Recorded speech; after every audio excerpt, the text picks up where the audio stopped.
जब महाप्रभु बाल रूप में आंगन में घुटनों के बल चलना सीख रहे थे कि एक दिन उनके समक्ष एक नाग प्रकट हुआ और महाप्रभु उससे खेलने लगे। घर के सारे सदस्य भय तथा आश्चर्य से छब्द हो गए, किंतु थोड़ी देर बाद नाग चला गया और माता ने बालक को उठा लिया। एक बार एक चोर उनके आभूषण छीनने के उद्देश्य से उन्हें चुरा ले गया, किंतु वे डरे नहीं और उस मोहग्रस्त चोर के कंधे पर चढ़े चढ़े यात्रा का आनंद लेते रहे। यह चोर बच्चे को लूटने के लिए एकांत स्थान की तलाश में था, किंतु ऐसा हुआ कि वह चोर इधर उधर घूमकर फिर से जगन्नाथ मिश्र के घर पहुंच गया और पकड़े जाने के भय से बालक को तत्काल वहीं पर छोड़ गया। निसंदेह माता पिता तथा परिचय खोए बालक को पाकर अत्यंत प्रसन्न हुए। एक बार एक तीर्थयात्री ब्राह्मण जगन्नाथ मिश्र के घर पधारा और जब वह भगवान को भोग अर्पित कर रहा था तो महाप्रभु उसके समक्ष प्रकट हुए और उन्होंने वह भोग ग्रहण कर लिया। उस ब्राह्मण को सारा भोजन फेंककर फिर से भोग तैयार करना पड़ा, क्योंकि उसे बच्चे ने छू लिया था। अगली बार भी ऐसा ही हुआ और जब तीसरी बार भी ऐसा ही हुआ तो बच्चे को पकड़कर सुला दिया गया।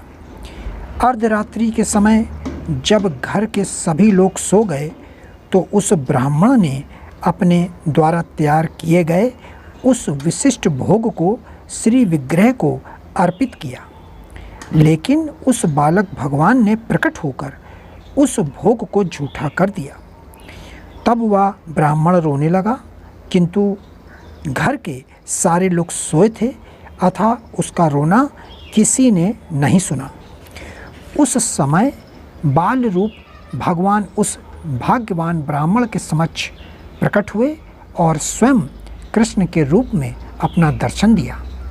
ब्राह्मण को इस घटना को प्रकट न करने के लिए कहकर बालक अपनी माता की गोद में लौट गया। उनके बाल्यकाल की ऐसी अनेकों घटनाएं हैं।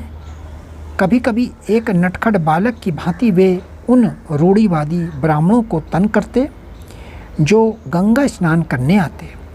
जब ब्राह्मणों ने उनके पिता से शिकायत की कि वे पाठशाला जाने के बदले उन पर पानी फेंकते हैं, तो वे अपने पिता के समक्ष स्कूल की वेशभूषा में पुस्तकें लिए प्रकट हो गए, जैसे मानो वे सीधे स्कूल से ही आ रहे हों। वे स्नान घाट में पड़ोस की उन लड़कियों से परिहास करते रहते जो अच्छा पति पाने के उद्देश्य से शिव जी की पूजा करने में व्यस्त रहती।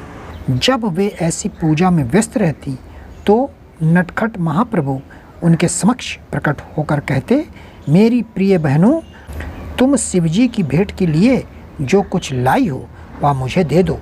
शिवजी मेरे भक्त हैं और पार्वती मेरी सेविका हैं। यदि तुम मेरी पूजा करोगी तो शिवजी तथा अन्य सारे देवता तुम पर और भी प्रसन्न होंगे। उनमें से कुछ कुमारियाँ नटखट महाप्रभु की आज्ञा नहीं मानती थी तो वे उन्हें शाप देते और कहते कि तुम मेरी अवज्ञा के कारण ऐसे वृद्ध व्यक्ति से ब्याही जाओगी जिनकी पहली पत्नी से 7 बच्चे रहेंगे।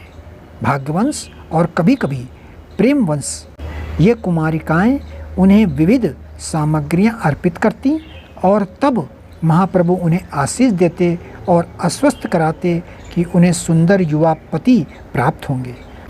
ऐसे आशीषों से कुमारियां प्रफुल्लित हो उठती, लेकिन प्रायः वे अपनी माताओं से ऐसी घटनाओं की शिकायत भी करती थी। भगवान चैतन्य महाप्रभु की जीवनी भाग 3 अवश्य सुने। जय श्री कृष्ण।